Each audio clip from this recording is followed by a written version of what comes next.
नमस्कार, आप देख रहे हैं न्यूज वन इंडिया। मैं हूं आपके साथ राजेश कुमार। प्रधानमंत्री नरेंद्र मोदी ने गुजरात के एकता नगर में वीडियो कॉन्फ्रेंसिंग के जरिए पर्यावरण मंत्रियों के राष्ट्रीय सम्मेलन को संबोधित किया।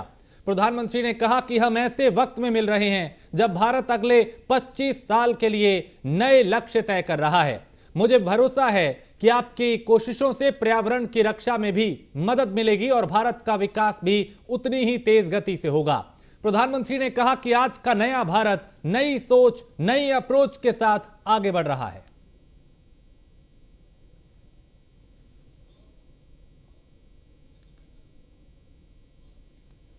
सर्कुलर इकोनॉमी हमारी परंपरा का हिस्सा रही है। भारत के लोगों को सर्कुलर इकोनॉमी सिखानी पड़े ऐसा नहीं है। हम कभी प्रकृति के शोषक नहीं रहे, सदैव प्रकृति के पोषक रहे हैं। आज कितने ही घरों में, आप में से शायद हर कोई को पता होगा, हर एक के घर में होगा, अनेक घर ऐसे हैं, कपड़े हो, अखबार हो, और भी छोटी मोटी चीजें हो, हर चीज को हमारे यहां रीयूज किया जाता है, रिसाइकल किया जाता है, और जब तक उसका बिल्कुल समाप्ति न हो जाए तब तक हम उपयोग करते रहते हैं। अपने परिवारों का संस्कार है, और ये कोई कंजूसी नहीं है, ये प्रकृति के प्रति सजगता है, संवेदना है। हमारे जो पर्यावरण मंत्री आज आए हैं, मैं उनको आग्रह करूंगा कि आप भी अपने राज्यों में सर्कुलर इकोनॉमी को ज्यादा से ज्यादा। गृह मंत्री अमित शाह के बिहार दौरे के पहले आरजेडी का हमला, और दौरे को लेकर डिप्टी सीएम तेजस्वी यादव ने हमला किया। कहा, अमित शाह क्या कराने बिहार आ रहे हैं, आएंगे तो यही बोलेंगे बिहार में जंगल राज है। हमेशा से बिहार के लिए यही बोलते रहते हैं, तेजस्वी ने कहा। और बिहार को कभी विशेष पैकेज दिया गया है और ना ही देंगे। तो तेजस्वी यादव ने क्या कुछ कहा, उन्हें सुनते हैं। अब हम लोग बिहार की जनता 12-13 करोड़ जिसकी आबादी है, हम लोग तो यही उम्मीद में बैठे हैं कि भाई जो प्रधानमंत्री जी ने बिहार के लोगों से वादा किया था, बिहार को विशेष राज्य का दर्जा दिलाएंगे, विशेष पैकेज दिलाएंगे, 2 करोड़ नौजवानों को रोजगार की बात कही थी। चाहे महंगाई की बात हो तो इन सारी चीजों पे बोलना चाहिए, लेकिन सब लोग जानते हैं कि इन मुद्दों पे वो बात नहीं करेंगे, क्योंकि इन लोगों ने बिहार के लोगों को ठगने का काम किया है। और आप लोग सब लोगों ने देखा कि एक भी वादा बिहार के लोगों, एक भी वादा जो है इन्होंने पूरा नहीं किया। क्या लगता है आप पर और तेजस्वी यादव और नीतीश कुमार डायरेक्ट निशाना होंगे? मंच से जब वो बोलेंगे तो तेजस्वी यादव नीतीश कुमार सीधा निशाना होंगे। अच्छा, उनका निशाना से क्या होने वाला है? उनके निशाने से क्या होने वाला है? इसलिए हम लोग इतना ही चाहते हैं कि भाई अमित शाह जी अगर आ रहे हैं, देश के गृह मंत्री हैं, तो बताइए विशेष राज्य का दर्जा दीजिएगा कि नहीं दीजिएगा? आप बताओ, विशेष पैकेज दोगे कि नहीं दोगे? और ये बात तो सब लोगों के मन में एक बात तो है ही कि भाई आने का मकसद क्या है? आने का तो यही मकसद है ना, जो समाज में जहर बोना है, एक दूसरे में झंझट पैदा करना है, बेकार की बातें करनी है, भूल जुलूल बात करेंगे। अमित शाह जी आएंगे, क्या बोलेंगे? जंगल राज आ गया, यही बोलेंगे, है ना? क्या बोलेंगे? हर जगह एनआईए का छापा पड़ रहा है। मुसलमानों के खिलाफ बोलेंगे, हिंदुओं को भड़काएंगे, यही काम रहेंगे और कौन? बिहार के मुख्यमंत्री नीतीश कुमार को लेकर अटकलों का बाजार गर्म था। 2024 में वो लोकसभा का चुनाव उत्तर प्रदेश के फूलपुर से लड़ेंगे, जिसे लेकर नीतीश ने कहा कि मेरी कोई इच्छा नहीं कि 24 में लोकसभा चुनाव लड़ूं, लेकिन जहां तक बात है विपक्षी एकजुटता की, तो विपक्षी पार्टियों को एकजुट करने में हम लगे हैं। से ही हमको भी आश्चर्य होता है, ऐसी कोई बात बात नहीं है, सब ऐसे ही हम भी देख करके ये सब बेकार बात है। हमारा कोई मतलब नहीं है। हम सीधे सिर्फ एक ही चीज में मेरी रुचि है कि ज्यादा से ज्यादा दलों की एकजुटता होगी तो बहुत बड़ी सफलता 2024 में मिलेगी। इसके लिए हम सिर्फ काम कर रहे हैं, अपने लिए हम जरा भी नहीं। हर चीज में हमको और लोगों को बढ़ाना है, इन लोगों को बढ़ाना है। यहाँ हमको अपने लिए कुछ नहीं है, हमको बाकी सब लोगों के लिए और नई पीढ़ी के लिए ही काम करना है। समझ गए ना? एक बात हम हाथ जोड़ करके बता देते हैं कि भाई कौन क्या बोलता है, वो तो अपना लोकल आदमी भी कुछ बोलता है तो बेचारा सबको मान लीजिए कि समर्थक है तब भी बोलता है। लेकिन हमारा अपनी तरफ से अपने लिए कोई चॉइस नहीं है, सारा चॉइस है देश के लिए कि सब एकजुट होकर के लड़ेंगे अगर अधिक से अधिक लोग, तो फिर जो अभी जो हालत है इसके चलते जो देश का हाल होता चला जा रहा है, अब आप ही लोगों का जो हाल किए हुए है ना भाई, कहीं कुछ किए हुए सबको नियंत्रित है ना किए हुए, आप भी बोलिए कैसा नियंत्रित किए हुए आप सब, आप लोगों को नहीं, मतलब पूरा का पूरा हर चीज पर, तो और कोई काम तो होता नहीं। इसलिए अगर सबका विकास होना है पूरे देश का और सचमुच काम होना है, और दूसरी बात है कि एक ये भी ना है उद्देश्य कायम रखने के लिए समाज में एक टकराव पैदा कर दो, समझ गए कि नहीं? हिंदू मुस्लिम का कुछ टकराव पैदा करके ऐसा विवाद करते रहो जिसमें कि हो जाए, जबकि ऐसी कोई बात नहीं। तो बहुत उस तरह की बात है, इसलिए हम लोग सबको एकजुट करना इसलिए चाहते हैं कि मिल करके देश के हित में लोग काम करें। और बिहार में महागठबंधन की सरकार चल रही है। मौजूदा सरकार के मुख्यमंत्री नीतीश कुमार और उप मुख्यमंत्री तेजस्वी यादव नौकरी देने के नाम पर राज्य की जनता की आंखों में धूल झोंकने का काम कर रहे हैं। इसे लेकर बीजेपी नेता महागठबंधन के नेताओं पर निशाना साध रहे हैं।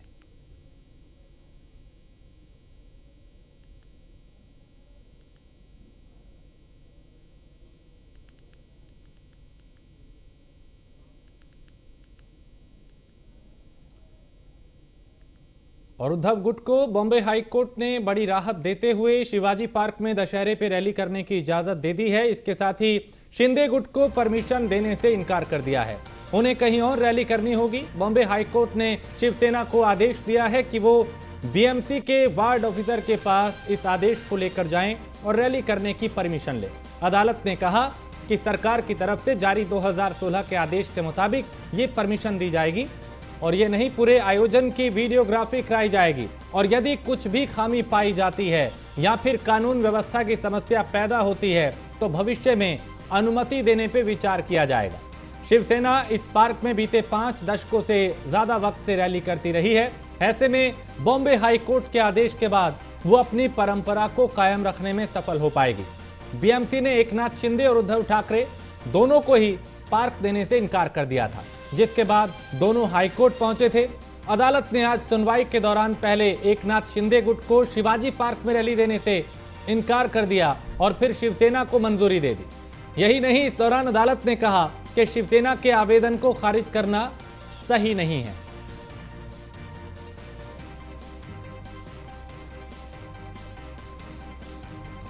और फरियल सैयद हमारी संवाददाता मुंबई से इस पे ज्यादा जानकारी के साथ। सैयद, ये जो हाईकोर्ट के जरिए उद्धव गुट को एक बड़ी राहत है और शिंदे गुट को एक झटका लगा है। बिल्कुल, अगर आप देखोगे तो असली शिवसेना कौन है, इस लड़ाई के बीच कहीं ना कहीं जो सालों से चली आ रही परंपरा है ठाकरे परिवार की और शिवसेना की, वो कहीं ना कहीं कटघरे में जाके खड़ी हो गई थी और आज उसको लेकर इंसाफ मिला है, क्योंकि कहीं ना कहीं 5 दशक से तक जो है ठाकरे परिवार की ओर से जो है वो दशहरा रैली का आयोजन किया जाता है और शिवसेना हर बार जो है दशहरा के मौके पर जो है दादर स्थित शिवाजी पार्क में जो है वो दशहरा रैली का आयोजित करती है। तो ऐसे में जब शिंदे वर्सेस ठाकरे चल रहा था तो कहीं ना कहीं दशहरा रैली को लेकर बहुत सारे सवाल खड़े हो गए थे और शिंदे गुट ये बार बार कह रहा था कि वो दशहरा रैली करेगा, तो वही ठाकरे भी अपनी बात पे कायम थे कि जो परंपरा है वो हम ही करेंगे। और कहीं ना कहीं आप कोर्ट की तरफ से बहुत बड़ी राहत जो है वो ठाकरे परिवार को मिली है, शिवसेना को मिली है और कहीं ना कहीं कोर्ट से जो है शिंदे गुट को जो फटकार लगी है वो भी एक बहुत बड़ा सियासी माहौल जो है वो गर्मा गया है वापस एक बार महाराष्ट्र में। बहुत शुक्रिया जानकारी के लिए। तो यहाँ पे एक बड़ी राहत है उद्धव ठाकरे गुट को, और जो बड़ा झटका एक तरीके से ये शिंदे गुट को, चूंकि हाई कोर्ट ने परमिशन शिवसेना को दी है।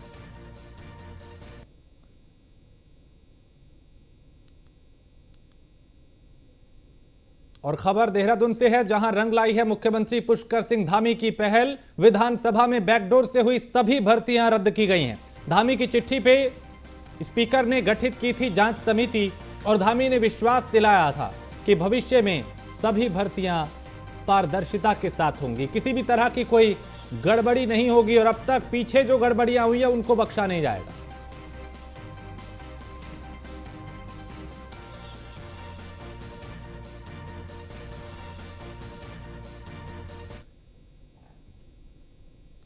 और उत्तराखंड विधानसभा में बैकडोर से हुई 250 भर्तियों को रद्द करने का प्रस्ताव विधानसभा अध्यक्ष रितु खंडूड़ी ने शासन को भेज दिया है।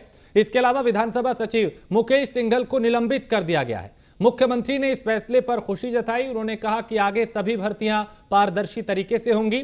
सीएम ने कहा कि विधानसभा अध्यक्ष रितु खंडूड़ी ने बीजेपी सरकार की पारदर्शिता नीति पर काम करते हुए नियुक्तियां रद्द करने का निर्णय लिया है। निर्णय काबिले तारीफ है, और कहा कि आगे होने वाली भर्तियां पारदर्शी और व्यवस्थित तरीके से होंगी। इसके लिए पूरा खाका तैयार किया जाएगा, और आगे सभी भर्तियां नियम और नियमावली के तहत होंगी।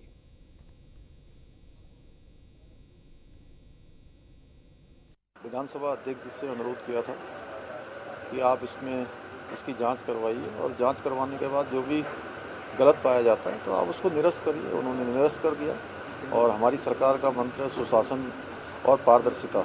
यह हमारा संकल्प है। हमारे देश के प्रधानमंत्री मोदी जी के नेतृत्व में आज पूरे देश के अंदर जिस प्रकार का सुशासन चल रहा है, और उत्तराखंड राज्य उनके ऐसे राज्यों में से है जहां से उनका कर्म और मर्म का रिश्ता है।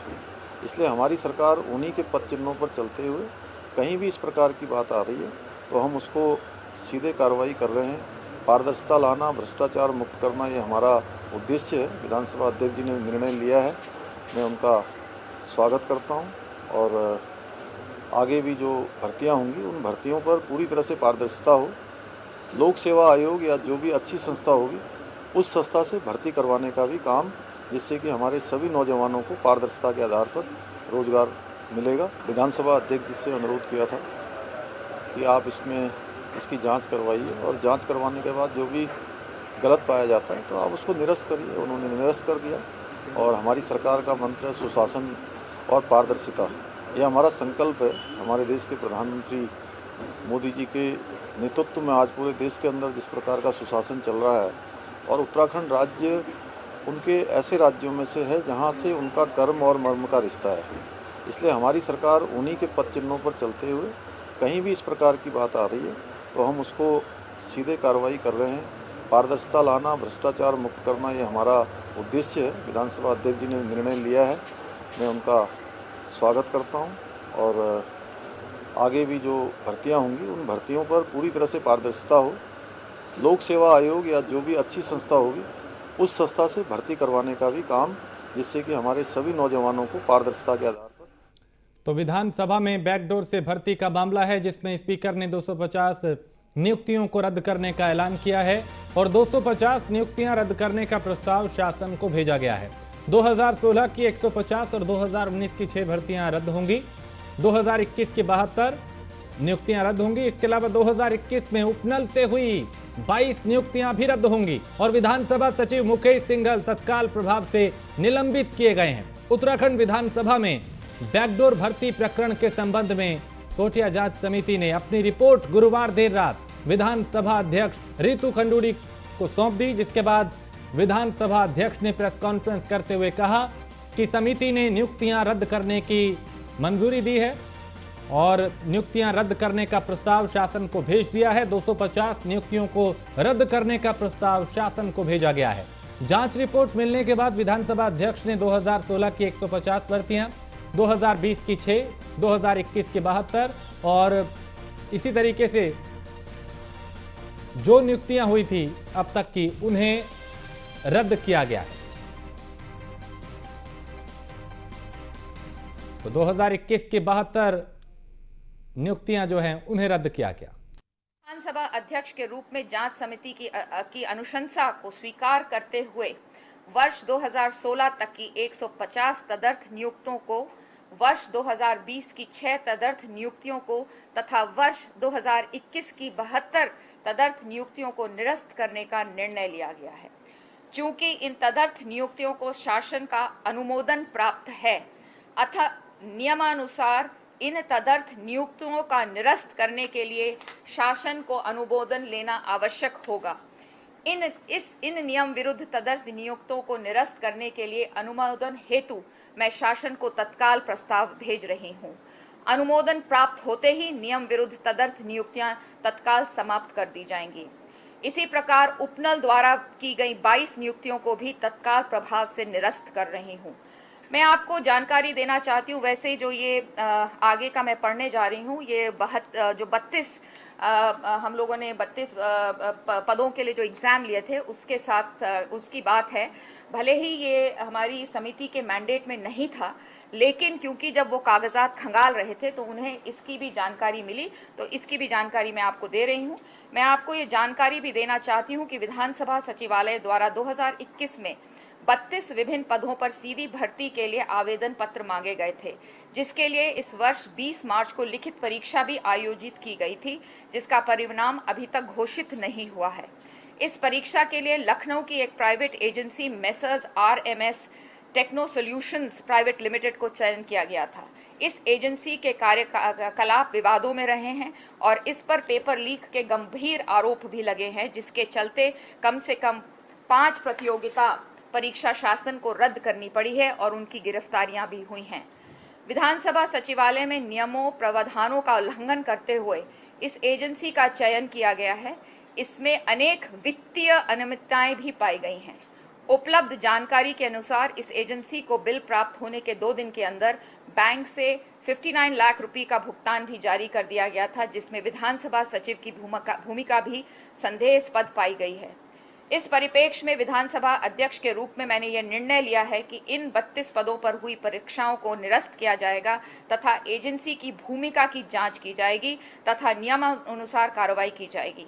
विधानसभा अध्यक्ष के रूप में मैंने ये भी निर्णय लिया है कि इस पूरे प्रकरण में विधानसभा सचिव की संदिग्ध भूमिका की जांच की जाएगी।